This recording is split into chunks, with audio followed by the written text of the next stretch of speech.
Hello YouTube, and welcome to another episode of the Educated Barbarian. We're almost done with the book, and we might even be done today, which means we're starting Stoicism next week if that happens. Let's open with an anecdote about how to raise a good dog. On the qualities of a dog for hunting wild boar. Does it have glaring eyes, a tail that stands up like a pole, fur like needles, and a backside big enough to rest Japan on it? Also, there is a teaching that if a dog has only one whisker by its mouth, then it's jumpy. 2 whiskers is good, and 3 whiskers means it is timid. If you feed it boar meat as a puppy and its appetite is ferocious, then it is destined to become a great dog. Be sure to wait a little of pups after birth. The heavy ones will grow into good dogs. Furthermore, don't beat them, scold them, or pat them. Feed them often, but only a little at a time.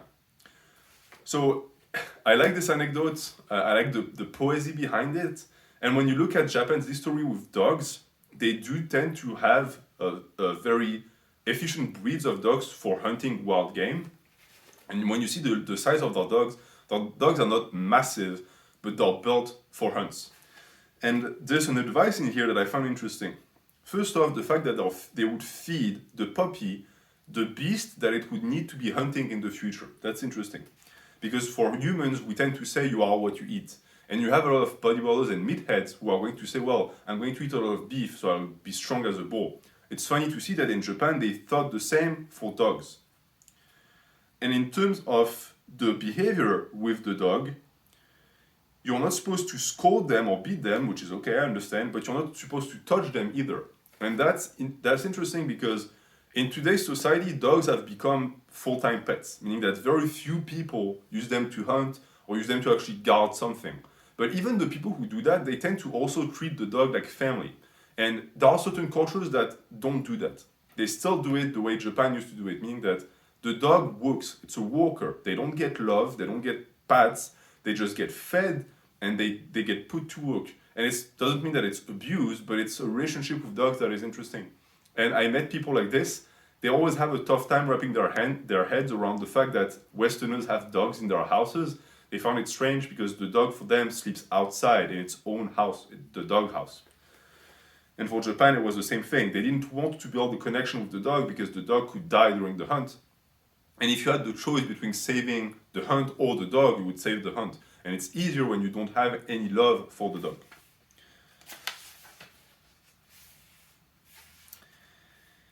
In raising a boy, the first priority is to encourage valor. From his youngest days, the child should be taught to respect his father as his lord, as well as matters of protocol and etiquette, service, proper speech, self-control, and even how to walk down a road. Warriors of old did this. If he is lazy, he should be scolded and not fed for a day. This is all training to be a good retainer. So most of what I cited would land you to jail nowadays if you did that to your kid. And there's a lot of talk about it being straight up abusive and leading to messed up adults, right? You will hear a lot of people say that if you hit a kid, you're messing them up for the future. I'm not going to wait on that, but the principles that are applied here are interesting because you see the respect for the father as being the most important thing that shoujo speaks about. And I do think that we live nowadays in times where the respect for the parents is not as evident, and it even is frowned upon a little bit, meaning that the kid is royalty and the parents are servants, and it used to be the other way around. And in aspects, it's always been that way, meaning that when you're a parent, you are a servant. You have to provide for that little kid that cannot work. You have to make sure they don't kill themselves 15 times a day. So in essence, not in aspect, in essence, you are their servant. The only thing you retained for your own dignity and to try and balance everything out is the fact that you were superior to that little kid because you know what's best for them. And I think that nowadays, the global mindset tries to take that away from us, and we're supposed to also be subservient in terms of mentality to the kid. And I do think that this is terrible for the parents and for the kids, because for the parents, I mean, if you let your kid run all over you, then it's over. The life is already over for you. And two, it's bad for the kid, Because the kids need structure, they need schedules, they need to know that things are going to happen at a certain time. And when they don't have that, they grow up messed up. I think it messes kids much more to have no rigidity in their life than to be slapped on the butt once in a while. So that's interesting, because I do think that this might be too extreme, but to actually make the kid fast for a full day if they don't want to work, if they're lazy. And on the other hand, we have us nowadays who are way too sweet.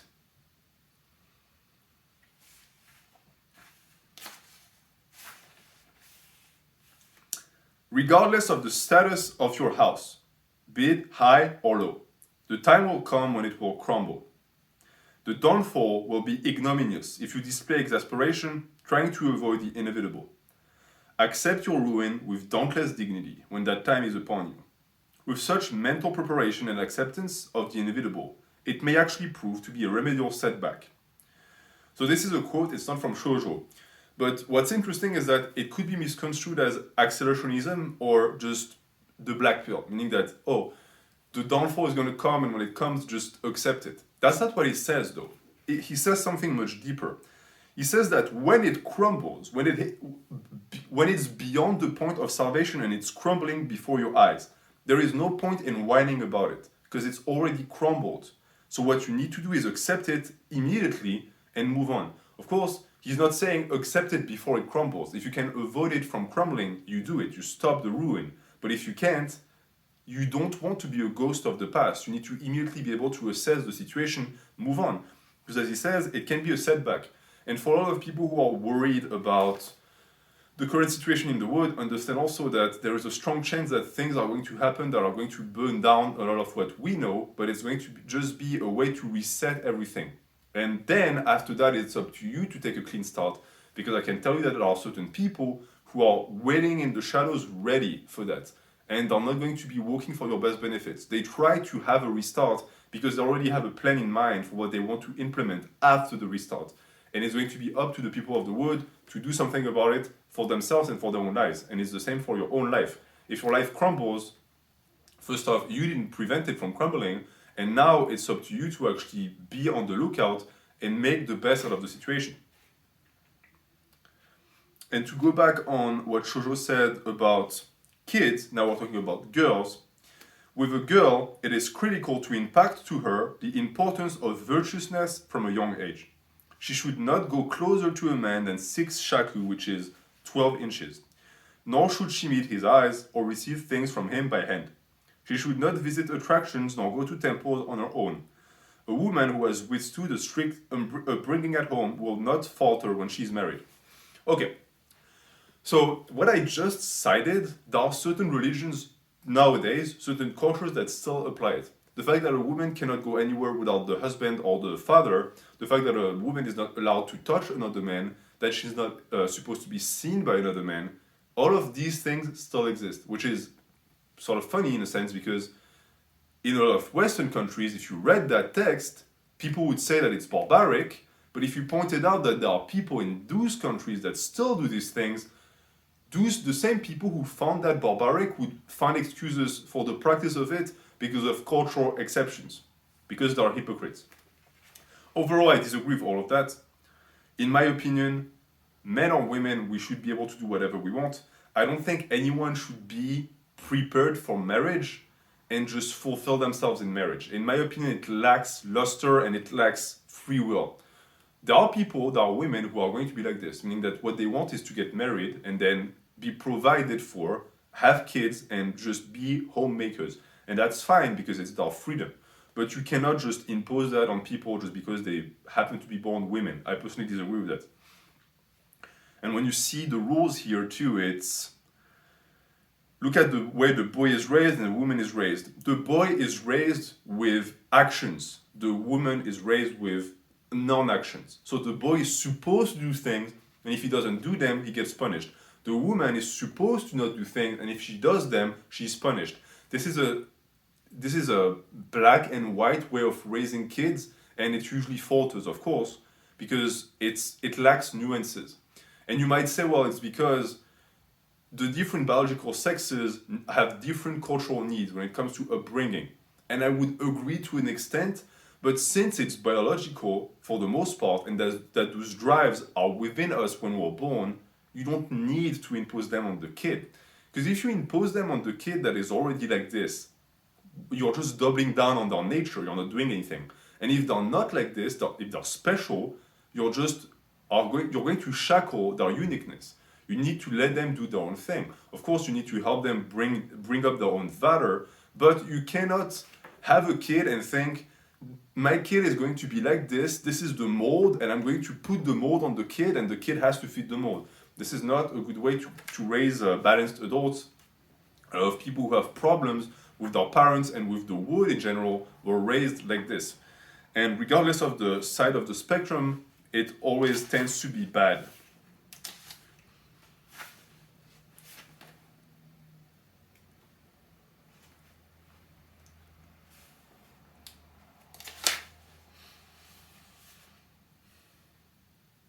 Things tend to be drawn to a man who is partial to them. For example, if a man who has never kept a plant before suddenly starts to love flowers, before long he will be surrounded by them, even the odd rare genus. In this way, if you are enamored with people, then good men are sure to appear, so just be caring of others. So this is the law of attraction, right? Expressed in feudal Japan 500 years ago. It tends to show that good ideas and good concepts just exist. No one can claim they actually thought about them, because I can guarantee you that someone thought about it 300 years ago, and maybe they just never wrote it down, but it was there.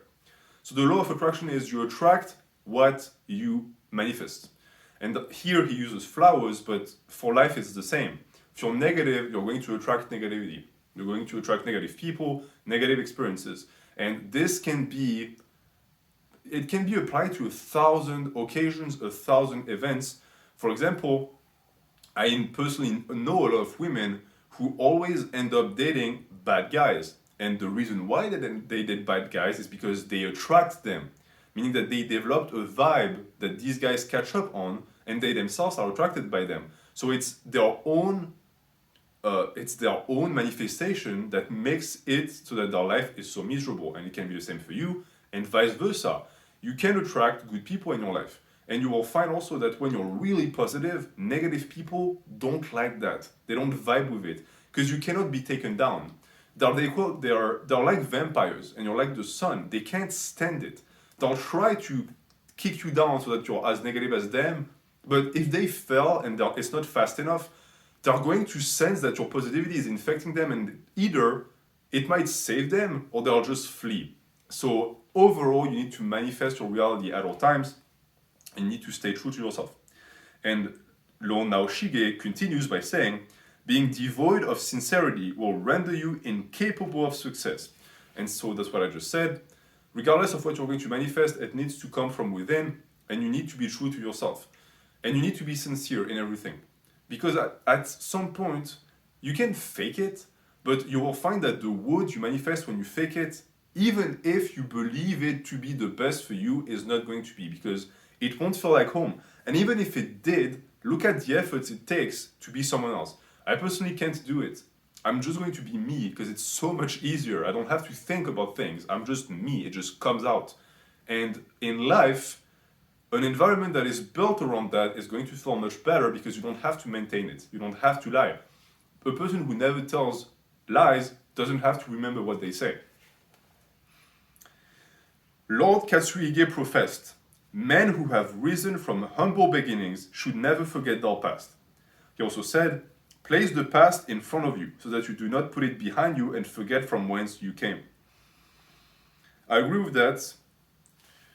It's important to remember where it came from, and I think for bodybuilding especially, meaning that it can be sometimes a fault of men who actually managed to make it, quote unquote, and who developed strong bodies and big bodies, because they forget where they came from.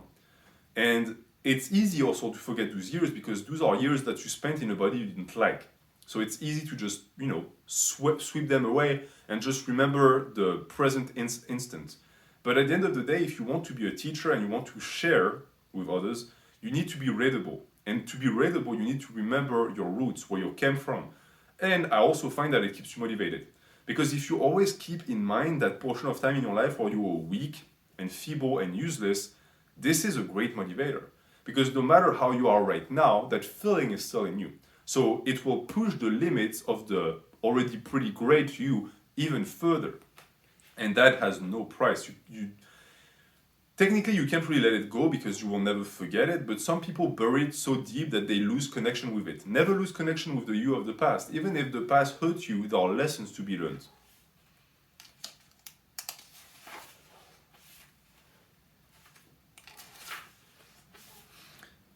And I think this is the end. Let me just check to see if I'm not just going to skip a bunch of things, because we might have to do another episode next week.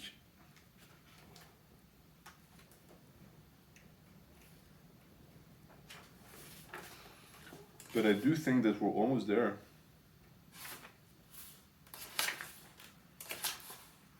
Okay, we might have to do a small episode next week. So I'm going to stop here because we already said a lot today, and next week will be the last episode of the Hagakure. Great book again. Moving on to bigger and better things with Stoicism, but let us reminisce over the time we spent learning from Bushido and from that great book. And I hope that you're going to continue revisiting that book by yourself throughout the years because it's a great read. Thank you for watching. Have a good day.